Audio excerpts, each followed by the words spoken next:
Hello, everyone, and welcome back to another episode. In light of the market taking a huge downturn, about 5% in the last week or so, I wanted to go over, in my opinion, some of the best stocks to buy that are in my portfolio and some of the best stocks that are able to be bought in November of 2020. I think all four of these stocks are going to be very undervalued where they're at right now at these prices, and I think that they're all great buys. So really quickly, the four stocks that we're going to be going over in order. The first one we're going to be looking at is Johnson & Johnson. Johnson & Johnson is at a very good dividend yield and at a very good price right now. It is a very easy money stock like all four of these. When I like to go over stocks and I like to recommend stocks, I like to go over stocks that I think are very easy money and very, very, very safe, very likely stocks to go up in the near future.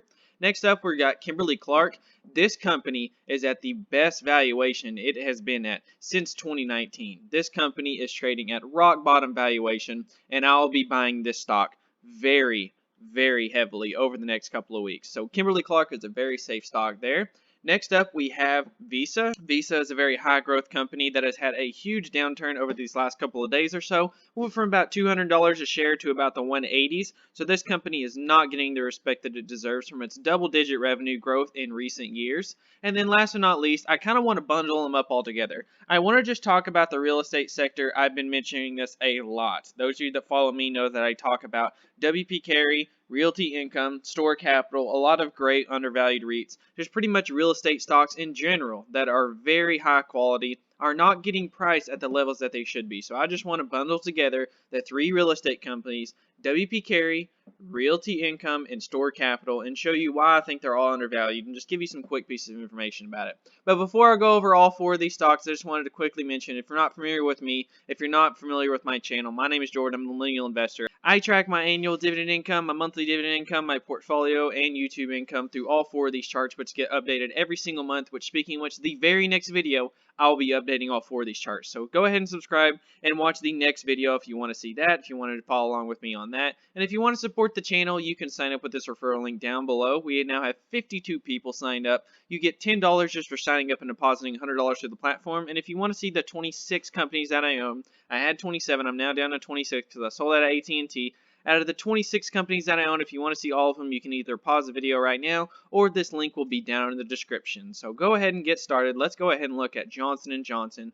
And one of the things that I wanted to start off with Johnson & Johnson was this PowerPoint here. This little piece of paper right here is their investor fact sheet. This is on their website, jmj.com, and they have a lot of very high quality brands that you see every day, like Johnson's and Neutrogena and Listerine and Tylenol and stuff like that. And one of the things that is really interesting to me, okay, is that when you look at all this piece of information, there's a lot of stuff to take on here. If you want to pause the video, you can. But if you look here, 10-year total return to shareholders is 11.8%, right? So performed very well over the last 10 years. And then what's most important is, in my opinion, is this little tab right here. 25% of sales comes from products launched in the last 5 years. Now this company, if we go to the description, you can read that it's a very old company. This company's been around for a century, right?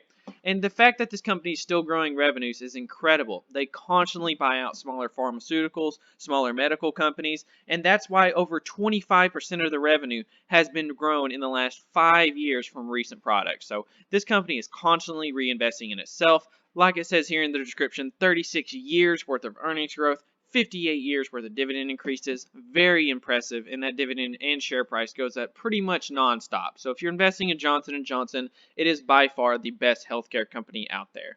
Next up, I want to talk about Kimberly-Clark. Now, Kimberly-Clark just came out with some earnings, and here's what's great about this company. When they almost have bad news come out, you should get really excited because this company is now trading at a steal. Now remember, just a couple months ago, 3-4 months ago from the time I'm filming this video, this was trading about $160 a share. Now you can buy it for $130. Now this company is at $131 a share, and even if you look at the day chart today, it is down once again today. So you're buying the stock at over a 3% yield, when just a couple days ago you could have been buying the stock for $150 a share. Now what's so great about this company is that they are the most dominant in the space of basic toiletries, napkins, paper towels, toilet paper, diapers, things like that. And you can see a lot of these major brands you probably use every single day.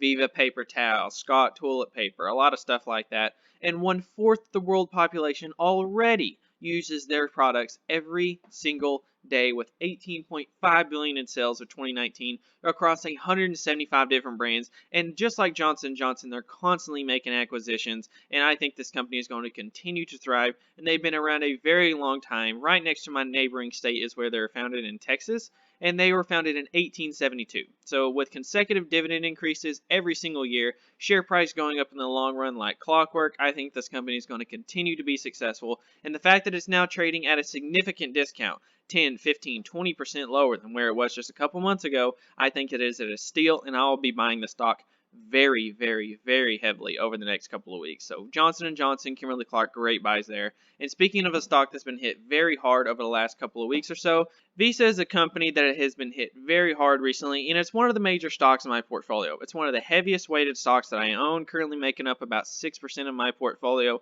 And basically, the reason why I believe in Visa so much is that I just think the opportunity with digital and mobile payments is going to be an excellent opportunity with Visa, and they are constantly making acquisitions, just like the ones that they did with Plaid recently in the last year or so. And I think that this company is going to continue to grow at double-digit revenues. And hey, speaking of which, a good thing about Visa, if you wanted to invest in them and you want to invest in them for their dividend, just yesterday, from the time I'm filming this video, yesterday they just announced that they are raising that dividend from 30 cents up to 32 cents. About a 6.6% raise, and that is a pretty buffed up dividend.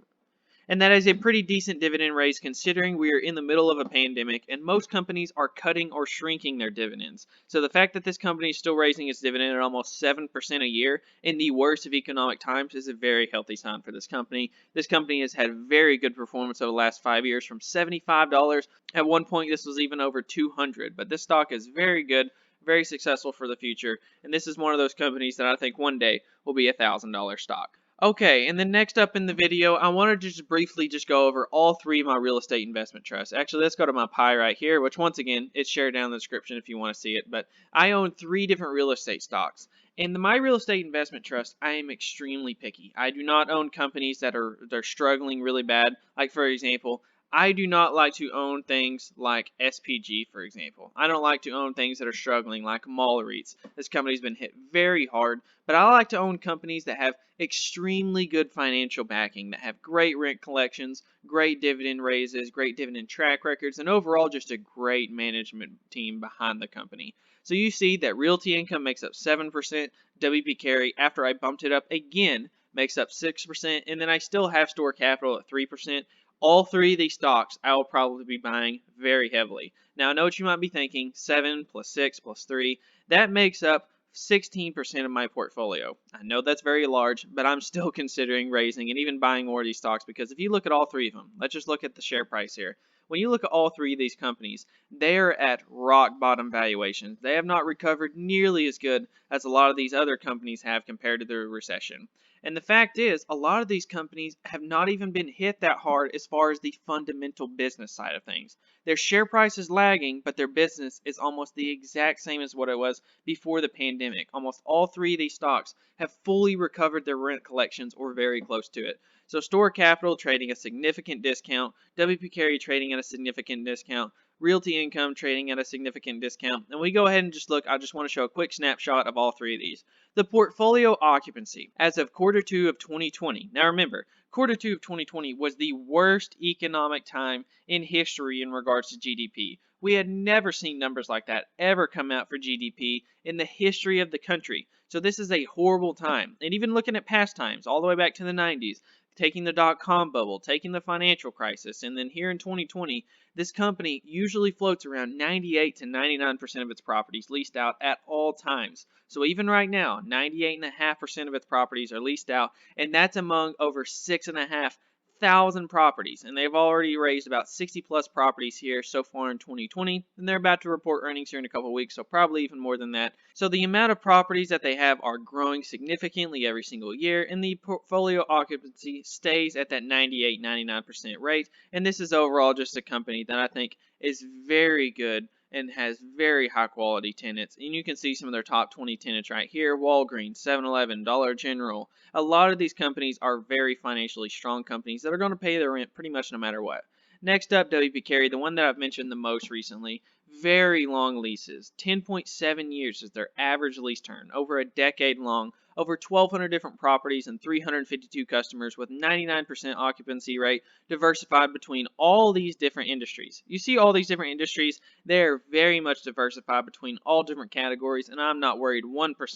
And like I said, they just announced that they had 98% of their rent collected for the month of July, and they're about to report earnings as well next week. And then next up, the last but not least, we have Store Capital, 99.5%. 99.5% of their total properties are occupied among 503 customers in 49 of the 50 states, and 2,554 different properties are diversified between all over the country. And I think that all three of these stocks, like I said, are very undervalued. The real estate sector in general has been hit very hard, and with all these, I gave you 4 very diversified companies in all different sectors. I gave you the best healthcare company you can buy, the best consumer defensive company you can buy selling basic toiletries and things like that, a very high growth fintech company that has great opportunities over the coming decades, and then 3 real estate companies that are extremely low valuations that have real physical properties that are going to reap benefits behind them from their dividends and their share price gains. So thank you guys so much for watching. If you made it all the way to the end, like I said, I will be updating these charts in the very next video on Monday. So if you want to see that, go ahead and subscribe, follow with me. If you want to see that, go ahead and subscribe and use this referral link that is in the description. Lots of other things in the description as well, including mentoring calls, Yada savings accounts, credit card referrals, all that good stuff. So thank you guys so much, and I'll see you guys next time.